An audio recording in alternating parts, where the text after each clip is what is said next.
ఆధ్యాత్మిక సామాజిక సేవా కార్యక్రమాల ద్వారా ప్రపంచవ్యాప్తంగా లక్షలాది మంది భక్తులను సంపాదించిన సత్య సాయిబాబా వర్ధంతి సందర్భంగా ప్రత్యేక కథనం. అందరిలోనూ దేవుడు ఉన్నాడని, మానవ సేవే మాధవ సేవ అని బోధించి ఆచరణాత్మకంగా చూపించిన సత్య సాయిబాబాను షిరిడీ సాయిబాబా అవతారంగా భక్తులు విశ్వసిస్తారు. సత్యము, ధర్మము, అహింస, ప్రేమ, శాంతి ఆయన బోధనలోని ప్రధాన అంశాలు. తాను సకల దేవతా స్వరూపుడునని ఆయన పేర్కొన్నారు.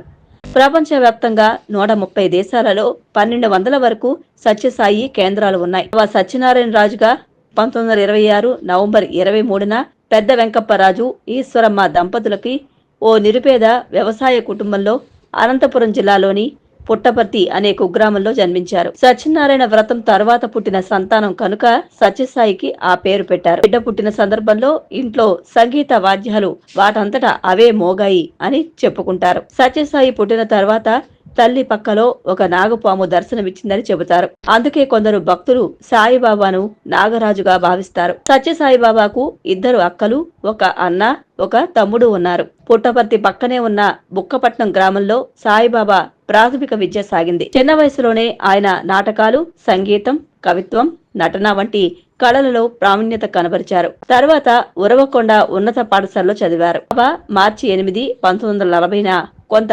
విచిత్రమైన ప్రవర్తన కనబరిచాడు. ఈ సంఘటన తర్వాత ఆయన ప్రవర్తనలో మార్పులు కనిపించాయి. సమాధి స్థితిలో ఉన్నట్లుగా ఉండేవారు. పురాణ శ్లోకాలు చెప్పేవారు. భోజనం సరిగా చేసేవారు కాదు. 1940లో తాను షిరిడీ సాయిబాబా అవతారమని ప్రకటించుకున్నారు. అదే పేరు తనకు పెట్టుకున్నారు. కథనం ప్రకారం 1940 అక్టోబర్ 20లో బాబా 14 ఏళ్ల వయసులో పుస్తకాలు వదిలేసి, నా భక్తులు నన్ను పిలుస్తున్నారు, నా పని నాకున్నది అని చెప్పేవారట. తర్వాత 3 ఏళ్ల పాటు ఎక్కువ సమయం దగ్గరలోని ఒక తోటలో చెట్టు క్రింద గడిపేవారు. అప్పుడే ఆయన చుట్టూ ప్రజలు గుమికూడడం మొదలైంది. 1944లో భక్తులు ఆయన పేరిట ఒక గుడిని కట్టారు. ప్రస్తుతం దానిని పాత మందిరం అంటారు. ప్రస్తుతం ఆశ్రమమైన ప్రశాంతి నిలయం నిర్మాణం 1948లో మొదలైంది. 1963లో తన ప్రవచనంలో తాను శివుడు, శక్తిల అవతారమని బాబా వెల్లడించారు. అదే ప్రవచనంలో తాను షిరిడీ సాయిబాబా అవతారమని, భవిష్యత్తులో ప్రేమ సాయిబాబాగా అవతరిస్తానని చెప్పారు. ఇదే విషయాన్ని 1976లో పునరుద్ఘాటించారు. 2003లో జరిగిన ఒక ప్రమాదంలో సత్యసాయిబాబా తుంటి ఎముకకు గాయమైంది. 2005 నాటి నుంచి ఆయన చక్రాల కుర్చీ వాడటం ప్రారంభించారు. సాయిబాబాకు గీత అనే పెంపుడు ఏనుగు ఉండేది. గున్న ఏనుగుగా అతనికి బహూకరింపబడిన ఆ ఏనుగు ప్రశాంతి నిలయం ఉత్సవాలలో తరచూ వాడేవారు. 2007 మే 22లో ఆ ఏనుగు చనిపోయింది. సత్యగీత అనే మరో ఏనుగును తెచ్చారు. సత్యసాయిబాబా తన జన్మస్థలమైన పుట్టపర్తి అభివృద్ధికి ప్రత్యక్షంగా, పరోక్షంగా ఎంతో దోహదం చేశారు. ఇక్కడ ఒక విశ్వవిద్యాలయం, చైతన్య జ్యోతి అనే ఒక పెద్ద మత ప్రదర్శనశాల, ఒక ఆధ్యాత్మిక మ్యూజియం, ఒక కొండ అంచు క్రీడాంగణం, విమానాశ్రయం, ఇండోర్ క్రీడాంగణం వంటి సదుపాయాలు ఏర్పడ్డాయి. పుట్టపర్తి ఆశ్రమానికి దివంగత ప్రధాని అటల్ బిహారీ వాజ్పేయి, దివంగత రాష్ట్రపతి అబ్దుల్ కలాం, మాజీ స్పీకర్లు Najma Heptulla, Shivraj Patil, super star Amitabh Bachchan, master blaster Sachin Tendulkar, little master Sunil Gavaskar వంటి ప్రముఖులు అతిథులుగా వచ్చేవారు. సత్యసాయిబాబా 80వ జన్మదినోత్సవానికి ప్రపంచం నలుమూలల నుండి 10 లక్షల మంది సందర్శకులు వచ్చారని అంచనా. ఇందులో భారతదేశం, 180 ఇతర దేశాల నుండి 13,000 మంది ప్రతినిధులు ఉన్నారు. దర్శనం సమయంలో బాబా సందర్శకుల, భక్తుల మధ్య నడుస్తూ వారిచ్చే నమస్కారాలను, వినతి పత్రాలను స్వీకరించేవారు.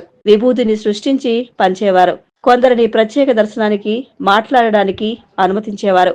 ఏకాంతంగా బాబాతో మాట్లాడి ఆయనకు తమ మనసులోని మాటను విన్నవించుకోవడం భక్తులకు ఎంతో ఉత్తేజాన్ని, ఊరటను కలిగించేది. అయితే తన దర్శనం ఆధ్యాత్మిక ప్రయోజనాలను ప్రసాదిస్తుందని మాత్రమే బాబా చెప్పేవారు. బాబా మహిమలపై పలు వివాదాలు నెలకొన్నాయి. సంవత్సరంలో అధిక భాగం బాబా నివాసం ప్రశాంతి నిలయంలోనే ఉండేది. వేసవికాలం కొన్ని రోజులు బెంగళూరులోని బృందావనం ఆశ్రమంలో గడిపేవారు. ఎప్పుడైనా కొడైకెనాల్లోని సాయి శృతి ఆశ్రమానికి వెళ్లేవారు. ముంబైలోని ధర్మక్షేత్రం లేదా సత్యం, హైదరాబాద్లోని శివం, చెన్నైలోని సుందరం అనే ఆశ్రమాలను స్థాపించారు. నేరుగా సత్యసాయిబాబా ఆధ్వర్యంలో, సత్యసాయి సేవా సంస్థల ఆధ్వర్యంలో పలు విద్య, సేవ, దాన కార్యక్రమాలు కొనసాగుతున్నాయి. పేదలకు ఉచిత విద్య కోసం ప్రశాంతి నిలయంలోని NAC గ్రేడింగ్ పొందిన శ్రీ సత్యసాయి యూనివర్సిటీ, ఒక సంగీత విద్యాలయం, అనంతపురంలో ఒక మహిళా ఉన్నత విద్యాలయం నిర్వహించబడుతున్నాయి. ఉచిత వైద్యం కోసం పుట్టపర్తిలోని Shri Sathya Sai Institute of Higher Medical Sciences 220 పడకలు గల ఒక సూపర్ స్పెషాలిటీ హాస్పిటల్, సకల హంగులతో బెంగళూరులోని Shri Sathya Sai Institute of medical sciences 333 పడకల ఆసుపత్రి, అలాగే బెంగళూరు వైట్ ఫీల్డ్ లోని సత్యసాయి జనరల్ హాస్పిటల్ నిర్వహిస్తున్నారు. అనావృష్టి ప్రాంతమైన అనంతపురం జిల్లాలో అనేక మంచినీటి ప్రాజెక్టుల ద్వారా లక్షలాది ప్రజలకు త్రాగునీరు అందిస్తున్నారు. చెన్నై నగరానికి కూడా సత్యసాయి సంస్థల ఆధ్వర్యంలో 200 కోట్ల రూపాయల పైగా ఖర్చుతో తాగునీటిని సరఫరా చేస్తున్నారు. గోదావరి నీటిని ఉభయ గోదావరి జిల్లాల్లోని ప్రజలకు అందిస్తున్నారు. తెలంగాణలోని మెదక్, మహబూబ్ నగర్ జిల్లాలలోనూ, మహారాష్ట్రలోని లాతూర్ జిల్లాలోనూ భారీ ప్రాజెక్టులను సత్యసాయి సేవా సంస్థ నిర్మించింది. 2011లో మార్చిలో శ్వాసకోశ, మూత్రపిండాల, ఛాతీ సంబంధిత సమస్యలతో ఆసుపత్రిలో చేరారు. దాదాపు నెల రోజులైనా ఆయన ఆరోగ్యం మెరుగవలేదు. ఏప్రిల్ 24వ తేదీన ఉదయం 7:40 తుదిశ్వాస విడిచారు.